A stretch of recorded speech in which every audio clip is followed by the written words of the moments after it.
हिजाब वाली हम लेके रहेंगे, हम लेके रहेंगे। तुम कुछ भी कर लो, हम नहीं रुकेंगे, हम नहीं झुकेंगे, है हक हमारा। और सबसे पहले मैं एक शेर से अपने बयान का आगाज करना चाहूंगी कि नफरत को मोहब्बत के हम जाम पिला देंगे, नफरत को मोहब्बत के हम जाम पिला देंगे, दुनिया के अंधेरों में हम शम्मा जला देंगे। दुनिया से मिटाएं इस्लाम की कवानीन को, दुनिया से मिटाएं इस्लाम की कवानीन को, अगियार की ये साजिश हम नाकाम बना देंगे। लिखेंगे नई तारीख तहजीब हया से हम, लिखेंगे नई तारीख तहजीब हया से हम, और दर से हया को हम दुनिया को सिखा देंगे। आज मैं ये कहूंगी कि बाज लोग कहते हैं कि ये जो बच्ची थी वो बच्ची कर्नाटक की थी, लेकिन मैं ये कहूंगी कि वो कर्नाटक की नहीं बल्कि वो भारत की बेटी थी, और हम यहाँ जितनी भी हैं हम तमाम भारत की बेटियां हैं। बाज लोग कहते हैं कि वो मुसलमान थी इसीलिए उसने अल्लाह अकबर कहा। जिस दिन उसने अल्लाह अकबर का नारा लगाया, पूरे गूगल पे सर्च हुआ कि अल्लाह अकबर का मतलब क्या है।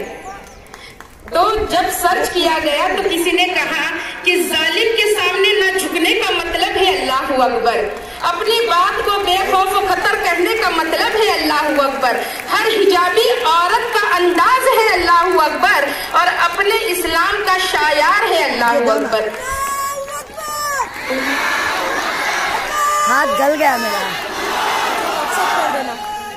Okay, thank you. हमारे लिए कोई कैद, कोई जबरदस्ती, क्योंकि हमारा इस्लाम कुरान मजीद में यही फरमा रहा है। कुरान मजीद में खुदावंद आलम यही फरमाता है कि ला इकराहा फिद्दीन, यानी दीन में कोई जबर नहीं है। तो यकीन माने और उस दुश्मन हिजाब से मैं मुखातिब होकर कहती हूँ कि आज आकर देख ले कि किस तरीके से 2 या 3 घंटे से हम धूप पर आराम से और पुरसुकून तरीके से बैठे हैं। तो ये किसकी बदौलत बैठे हैं? अगर हिजाब न होता तो हम सुकून और आराम से ना बैठे होते, हम परेशान होते।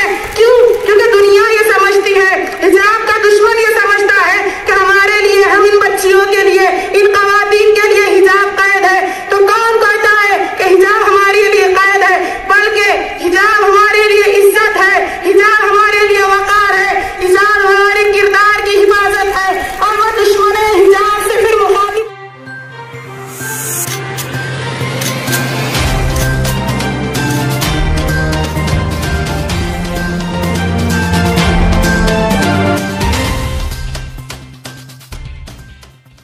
अस्सलामुअलैकुम वरहमतुल्लाहि वबरकातुहू। पहले तो मैं इन लोगों का शुक्रिया अदा करूंगी कि जिसने मुझे थोड़ा सा बोलने का मौका दिया, और आप लोग तमाम हजरात इस चीज़ को मद्देनजर रखिएगा कि अजान का वक्त है, नमाज का वक्त है। तो नमाज और अजान से कोई चीज़ अफजल नहीं होती, लेकिन मजबूरन हमें इस हिजाब के दुश्मन को बताना है कि जिस तरीके से मुस्कान ने नारे तकबीर की आवाज बुलंद करके ये बताया कि हिजाब जिंदा है, जावेद है और हमारा हथियार है, हमारा मकसद है। तो उस दुश्मनाने इस्लाम से मैं ये कह दूं और दुश्मनाने हिजाब से ये कह दूं कि हिजाब में हमने, इस्लाम ने, खुदावंद आलम ने हमें कैद नहीं किया, क्योंकि आज हमारी गवर्नमेंट और दुश्मन हिजाब हमारी माए बहनों को इस बात पर उकसा रही है कि हिजाब लड़की के लिए कैद है। तो आज इस तरीके का प्रोग्राम हमने जो किया है, अरेंजमेंट किया है, तो इस बात का गवाही है कि हिजाब हमारे लिए कोई कैद, कोई जबरदस्ती, क्योंकि हमारा इस्लाम कुरान मजीद में यही फरमा रहा है। कुरान मजीद में खुदावंद आलम यही फरमाता है कि ला इकराहा फिद्दीन, यानी दीन में कोई जबर नहीं है। तो यकीन माने और उस दुश्मन हिजाब से मैं मुखातिब होकर कहती हूँ कि आज आकर देख ले कि किस तरीके से 2 या 3 घंटे से हम धूप पर आराम से और पुरसुकून तरीके से बैठे हैं। तो ये किसकी बदौलत बैठे हैं? अगर हिजाब न होता तो हम सुकून और आराम से ना बैठे होते, हम परेशान होते। क्यों? क्योंकि दुनिया ये समझती है, हिजाब का दुश्मन ये समझता है कि हमारे लिए, हम इन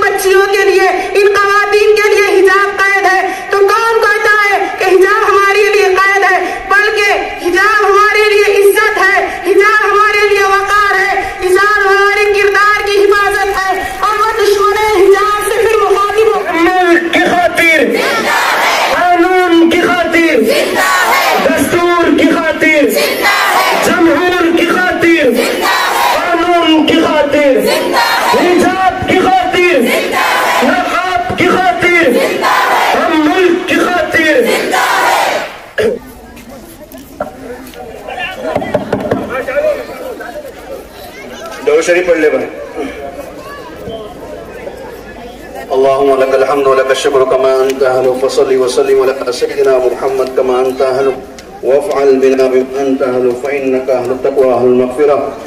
अल्लाहुम्मा सल्लि अला सय्यिदिना मुहम्मद व अला आलि सय्यिदिना मुहम्मद व बारिक व सल्लिम। अल्लाहुम्मा अंतस्सलाम व मिनकस्सलाम तबारकत या ज़ल जलाली वल इकराम।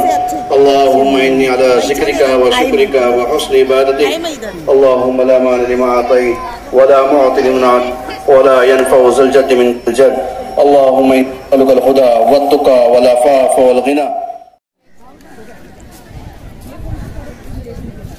आज हिजाब के ताल्लुक से जो एहतजाजी जुलूस यहाँ पर रखा गया है, ये कुल जमात तंजीम की तरफ से था और इसका मकसद ये था कि जिस तरह से कर्नाटक सरकार ने हिजाब को बैन करने की जो गंदी और घटिया सियासत जो किया है, इसका हम पूरे पूना के मुसलमानों की जानिब से जाहिर इसका निषेध करते हैं।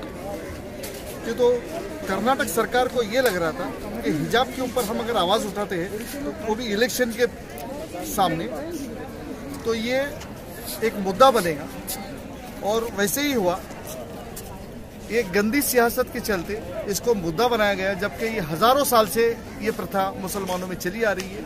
हज़ारों साल से हमारी माँ बहनें बुर्का पहनकर, वो फिर चाहे ऑफिसेस हो, वो चाहे मॉल हो, वो चाहे स्कूल में हो या वो खुद टीचर हो, ये बुर्का पहन के नकाब पहनकर ही ये अपने जो भी काम अंजाम देते हैं। लेकिन स्टूडेंट के नाम पर जो ये साजिश रची गई है कि यूनिफॉर्म होनी चाहिए, बिल्कुल यूनिफॉर्म होना चाहिए, हम उसके फेवर में हैं, लेकिन यूनिफॉर्म कैसा होना चाहिए ये मुद्दा है। आज आप कॉन्वेंट स्कूल में अगर देखेंगे कोई भी, तो इतने छोटे छोटे कपड़े होते हैं कि हम हमारी बच्ची को देख नहीं सकते वैसी हालत। ये हालात जब बनते हैं उस वक्त हमारी माँ बहनें की रिस्पेक्ट, फिर वो चाहे हिंदू हो, मुस्लिम हो, सिख हो, ईसाई हो, ये क्या रह जाती है।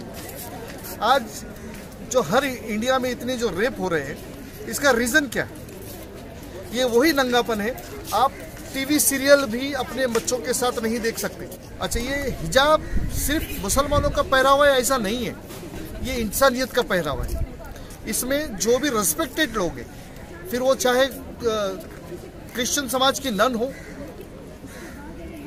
बौद्ध समाज से जो हमारे भिक्षुक हो, या जैन समाज की जो हमारे जो दीक्षा लेते हैं, आप उनका पहरावा देखिए। ये पूरा सर से लेके पैर तक अपने आप को ढक के रखते हैं। ये क्या रीज़न है इसका? क्यों? तो ये जो रिस्पेक्ट, ये बुर्का, ये हिजाब, ये हमारी माँ बहनों का रिस्पेक्ट है। ये कॉलेजेस में उस तरीके से कर रहे हैं। यहाँ तक कि टीचर का कोई यूनिफॉर्म नहीं होता, टीचर्स को भी बुर्का पहनने में, उतारने पे मजबूर कर रहे हैं, वो भी रास्तों पे। इनको शर्म आनी चाहिए, रास्तों पे हमारी माँ बहनों को बुर्का उतारने के लिए लगा रहे हैं। इसी तरह से कॉलेजेस में, स्कूलों में, बाकी के जगह पर हमारी रास्ते पे जो माँ बहनें चलती है, उनके साथ भी टॉर्चर किया जा रहा है हिजाब के ताल्लुक से। महाराष्ट्र की गवर्नमेंट से आपका क्या मैसेज है इस एजुकेशन से प्रोटेस्ट के थ्रू? आप क्या उनसे दरख्वास्त करें? ये प्रोटेस्ट हम लोग कर्नाटक सरकार के विरोध में किया है। कि तो कर्नाटक सरकार ने जो पहल की है हिजाब को बैन करने के लिए, हम उसके विषय हालत के हिसाब से अपने ख्याल बदलते रहे। ये कभी